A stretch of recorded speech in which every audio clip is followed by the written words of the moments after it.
Welcome to part 16 of Hyperdimension Neptunia Rebirth 1, and for some reason, lag took in, and it's the whole part. I am truly sorry, but despite the lag, I might as well show off the disc development, which I haven't really showed off yet. You see, I had this empty disc for a reason, to show off what it does. All those parts we've been collecting, there's part requirements for the discs. So, you see in this disc right here, you need a level 1 yellow chip and a level 5 blue chip. There's certain discs that requires like all of the above, or certain levels of certain chips. And once you put the chips in, they're there, but you can switch them around in order to put in new chips. However, if you do, the previous chips will be lost forever. Also, it started skipping badly, and it was also me like fumbling around in the menu anyway, so I just went on ahead and went to MS Mountain.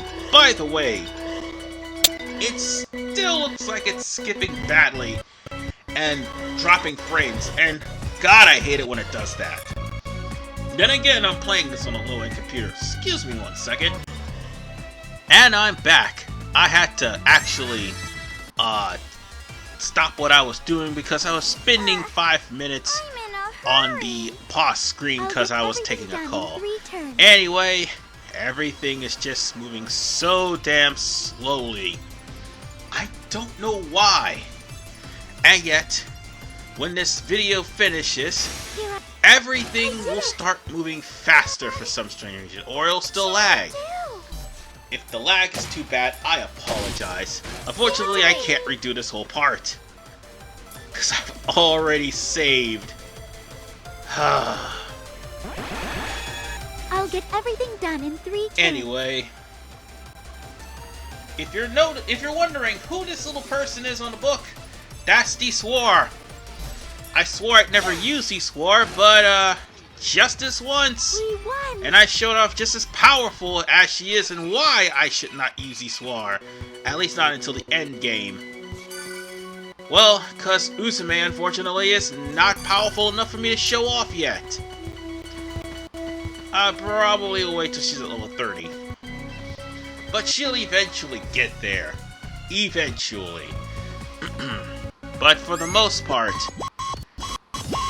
all the enemies I'm showing off are probably attacking me now. And I accidentally ran into a couple of them because of the fact that I wasn't paying attention. And, of course, the game decides to lag all of a sudden. So I really couldn't get out the way. So if it looks like a repeat fight to you, it's probably why. Also, again, it seemed like the game was trying to crash, but it wasn't. And it didn't. So anyway, what are the enemies that we're facing? Those Power Ranger looking bastards, the heads, and the tulips. All of those have some sort of gimmick to them, like the boomerangs. That's what they're called. Boomerangs. I think they have a high attack. That's all they have, and the strength inducing. Strength increaser. The tulips. They shoot fire, and I think I forgot what the heads do. I forgot what they do. I really do. I may have to find another one. Oh wait, no, they lower defenses. That's what they do. Something in here? But whatever the case, I'm pretty sure there's a lot of hidden boxes here, so I will end up having to make a part and go through them. But unfortunately, that would mean I would have to like turn on and off the item switch. This battle seems quite overbearing. And speaking of things we need to deal with, there is a dolphin here. Why me? Might as well take out the dolphin. Yep, we're killing Flipper, folks. Or should I say Echo the Dolphin. My turn. And on that note, if it's Echo the Dolphin, then I'm okay with that, because to hell with that game. Seriously. But if it's Flipper, well, I have some remorse. But no, it's Echo the Dolphin. That shoots venom. Yikes. But nonetheless, I can at least tell you about Eastwar. Eastwar is also a DLC in Hyperdimension Neptunia Rebirth 3, and she is arguably, without a doubt, the most powerful character in the game, save for her defense and physicals. Magic-wise, it is impossible to not one-shot some of the toughest enemies. And the thing is, Eastwar can one-shot enemies at level 14 that are like 3 times more powerful than she is. That is the crazy part. Oh, and let's not forget about the fact that she can also break damage limit too. And it doesn't help that she's also at level 80. Well, I didn't put all of her stats on here, so I might as well do that now. I mean, all of her attacks, sorry. Might as well do that now. And Eastwar, ironically, in this game, actually has a Lily rank with Neptune, IF, and Kappa, but everyone else, she does not. Okay, so I think the CPUs, she has one with them, except for Noir. Noir does not have a Lily rank with her. Obviously, because she's lonely. So, whatever the case, folks, let's just keep going. Is there something I'm pretty sure we're actually getting close to the 2nd floor. Yeah, some of these stages have 2-floor rooms to them. Or, well, they're 2-floor dungeons, that's what I meant to say. And we've got another QB recolor. Yeah, and this is where the game was trying its best to crash. Oh look, light bulb angels. Fantastic. But seriously, why did they have to pick QB as an actual representative? Everyone hates that thing. It's my turn. Nonetheless, Out of my way. the game was trying so hard to crash. Maybe it's giving me a sign. That was easy. I hope not. Nothing to be proud Yeah, I'm about, pretty really. sure the same thing happened to some of the parts of Final Fantasy VIII when I was trying to actually tried to record it via the screen recording.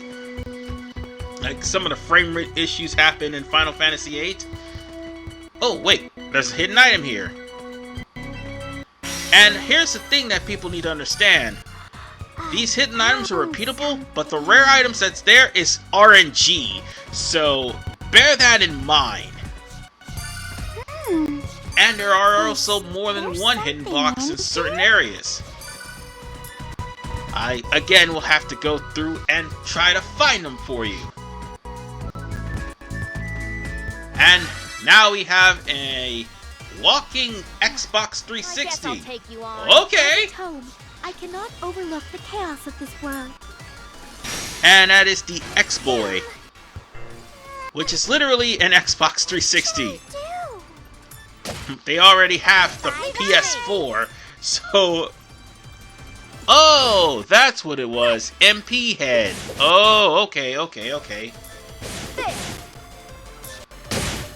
But these guys also have, like, defensive stats reducers, and they shoot fire. Okay. And, oh, it actually reduces strength, too. Alright. I kind of forgot they did that, but okay. So, let's not go around in circles, and instead we're gonna head straight to, oh god, we're going back, aren't we? Hold on a second. We go. I'm gonna have to redirect myself because, again, the frame rate drops is making me disorientated. Oh, and I think I skipped an item anyway, so I'll be right back when I'm back on track. Alright, we're back on the right path. All we need to do is just head for the next area. Sorry about this slowdown, ladies and gentlemen. It just decides now to slow down. Excuse me. Wasn't doing all that last part, or the part before that, or the part before that. It was running just fine.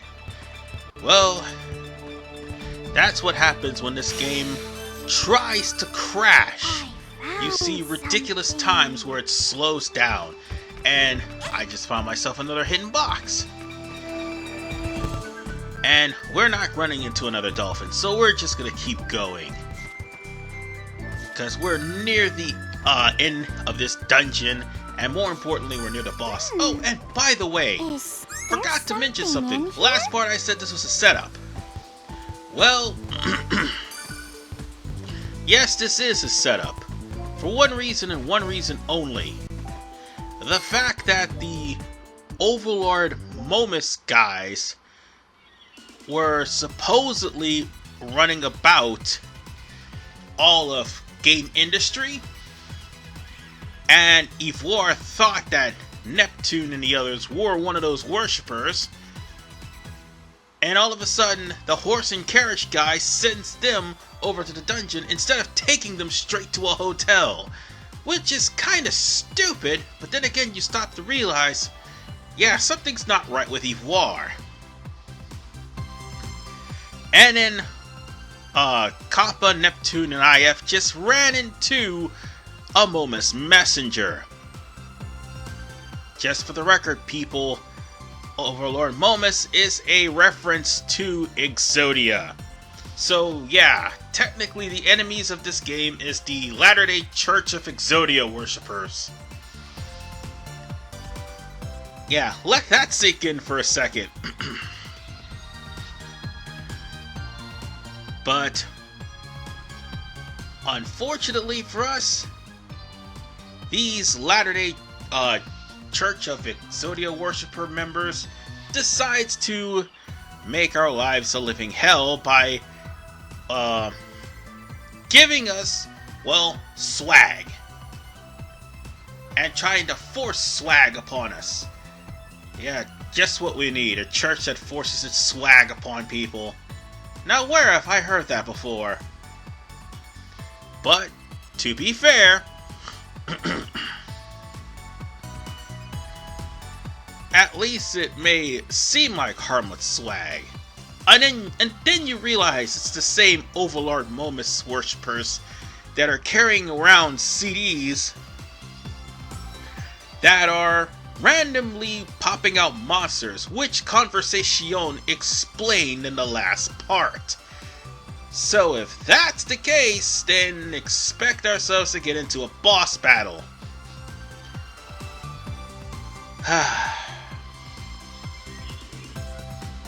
The fact that you pretty much are forced into a boss battle and literally forced into being framed, yeah, that's kind of frustrating. Not gonna lie, I really hate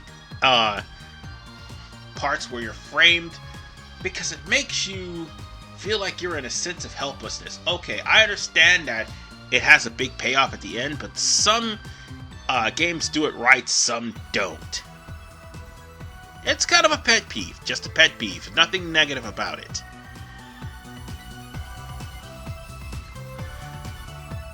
But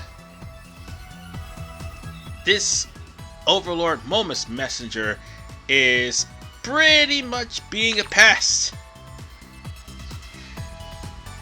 I mean, it could be worse. He could be showing up on your island trying to get you to enlist in the Youth League even though you don't want to. Hint, hint, nudge, nudge, Final Fantasy X-2.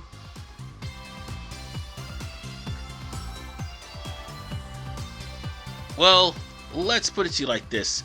Overlord Momus would probably be the only time you would see this in the game. And quite frankly, the Overlord Momus worship does not actually begin until the 5th chapter of the game. Not here. Well, it actually starts in the 4th chapter of the game, but the 5th chapter most definitely prominent. Like the 3rd and most of the 2nd, it's more along the lines of the 2nd and most of the 3rd has a little deal with Avenir, which, by the way, Jade was a part of. But here, it's definitely a early thing for the Overlord Momus worshippers to appear. So yeah, this story has been rebooted very much, as you can probably tell. And what the hell are we gonna do with a damn hugging pillow? Okay, not gonna lie, I don't get the gist of what's so good about a hugging pillow. Not gonna lie. Never had one. And honestly not going to start now. So, to each their own. Anybody in the comment section know what's the joys of having a hugging pillow? Just let me know. So, just like that, the Overlord Momus guy just left all their swag and just ran.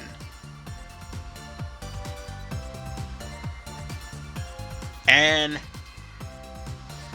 unfortunately, among that swag happens to be a couple of discs. I'm not trying to spoil things, but let's be honest, folks. They already explained about the disc, and sure enough, they just found it. If the game decides to actually not drop frame rates for once.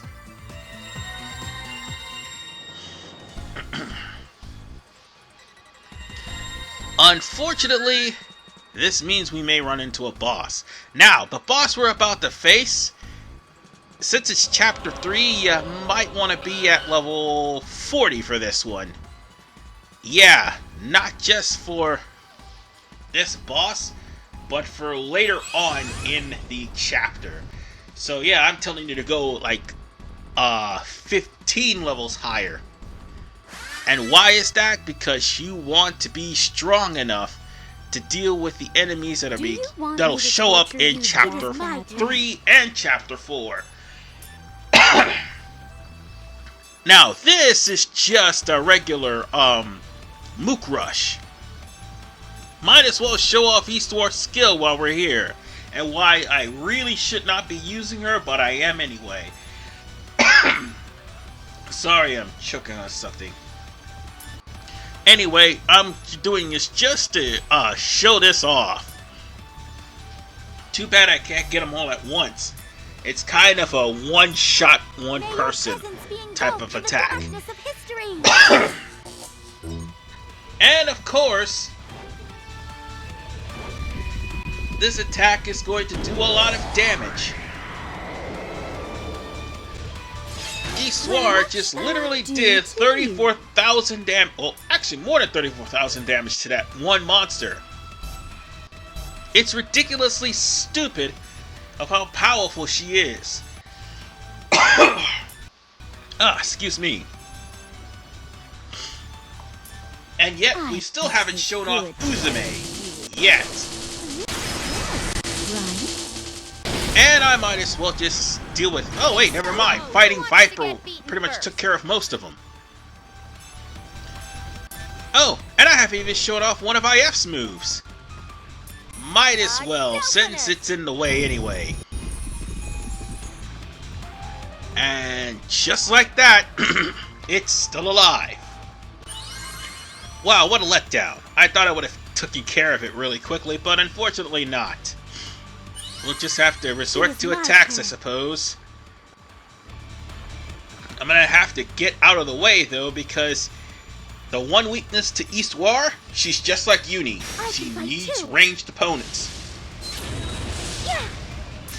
Now her books, if you buy them and have enough money to buy them, will vary in range, but Eastwar, its only weakness is she's a far-range character. And the same thing can go for mages, and she's pretty strong too. And after being given a bunch of crap,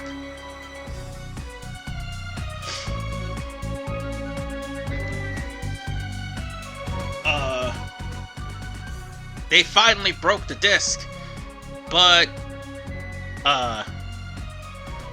Big Neptune is obsessed because of the fact that, or should I say Purple Heart's upset because of the fact that her human half wanted to take care of those discs herself, but she didn't.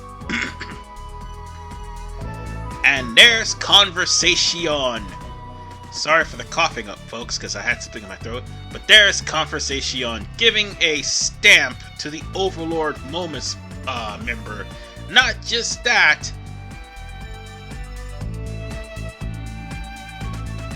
giving him a hug pillow. I had to read that for a second. But yes, Conversation just framed Neptune for being a Momus follower. And because she did that, now Histoire is all but completely tricked. Meanwhile, we just went to that dungeon, quite frankly, for nothing, because we just took the long way around town. And upon hearing this Overlord Momus worship, I